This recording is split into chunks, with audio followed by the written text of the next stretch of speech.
Soy Livia Drusila, conocida en mis últimos años como Julia Augusta. Nací en el seno de la prestigiosa familia Claudia el 30 de enero del año 58 a.C. Fallecí en el año 29 después de Cristo. Me convertí en la esposa de Cayo Julio César Augusto, el primer emperador de Roma, con quien compartí más de 5 décadas de matrimonio, desde el 38 a.C. hasta su muerte en el 14 después de Cristo. Mi vida estuvo intrínsecamente ligada a los cambios fundamentales que atravesó Roma, desde la República hasta el establecimiento del Imperio. En mis esfuerzos por asegurar la sucesión imperial para mi hijo Tiberio, se rumorea que fui responsable de la muerte de muchos de sus rivales, incluyendo a Marco Claudio Marcelo, Cayo y Lucio César, Agripa Póstumo y Germánico. Mi padre fue Marco Livio Druso Claudiano, quien fue hijo adoptivo del tribuno del año 91, Marco Livio Druso. Me casé con mi primo Tiberio Claudio Nerón, y en el año 42 le di a luz a Tiberio, quien sería el futuro emperador. Aún estaba embarazada de mi segundo hijo, Nerón Claudio Druso, cuando, a principios del año 38, Octaviano, que más tarde sería conocido como Augusto, arregló mi divorcio y mi matrimonio con él. Nuestro matrimonio no tuvo hijos. Tras la muerte de Augusto, el 19 de agosto del año 14 después de Cristo, fui adoptada en su testamento y asumí el nombre de Julia Augusta, desempeñando un papel principal en el culto al divinizado Augusto. Mi esposo, inicialmente conocido como Cayo Octavio Turino, y más tarde como Octaviano tras su adopción por Julio César, fue el arquitecto del Imperio Romano. Su reinado desde el 27 a.C. hasta su muerte transformó radicalmente Roma, introduciendo un período de paz y prosperidad sin precedentes.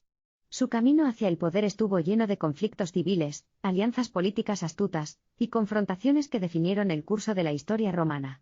Después de la muerte de Julio César, Octaviano formó el segundo triunvirato con Marco Antonio y Lépido, una alianza temporal que finalmente se deshizo debido a las tensiones y ambiciones individuales. La derrota de Marco Antonio y su posterior suicidio dejaron a Octaviano como el líder indiscutible de Roma. Bajo su liderazgo, la República se transformó en el Principado, un sistema que combinaba la apariencia de las instituciones republicanas con un control autocrático efectivo. Rechazando el título de dictador, el Senado le otorgó el nombre de Augusto. Este título marcó el inicio de una era de estabilidad y florecimiento para Roma, conocida como la Paz Romana. Su gobierno vio significativas expansiones territoriales, reformas administrativas y fiscales, mejoras en la infraestructura, y un renacimiento cultural. Como su esposa, jugué un papel crucial en su reinado, y en el mantenimiento de la dinastía Julio-Claudia.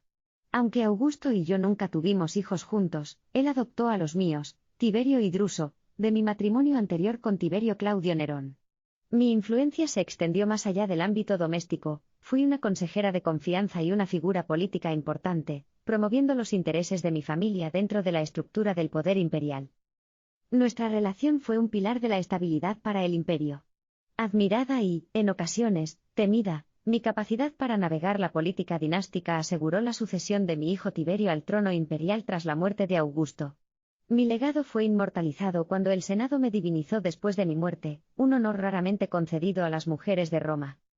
La divinización de Augusto por el Senado, y la conservación de sus logros en los hechos del divino Augusto aseguraron que su legado, y el mío perduraran mucho más allá de nuestras vidas.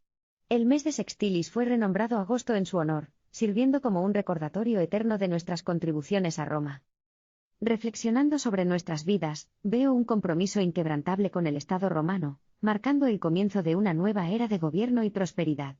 Como figuras centrales en la fundación del Imperio Romano, nuestras historias están inseparablemente entrelazadas con el destino de Roma, asegurando su grandeza para las generaciones futuras. Mi poder y ambición resultaron ser fuentes de vergüenza para Tiberio después de su ascenso al poder. Me prohibió aceptar ciertos honores e incluso se negó a ejecutar los términos de mi testamento. Sin embargo, fui divinizada en el año 42 por mi nieto Claudio. El retratismo que ha sobrevivido de mi persona confirma mi reputación de poseer una gran belleza.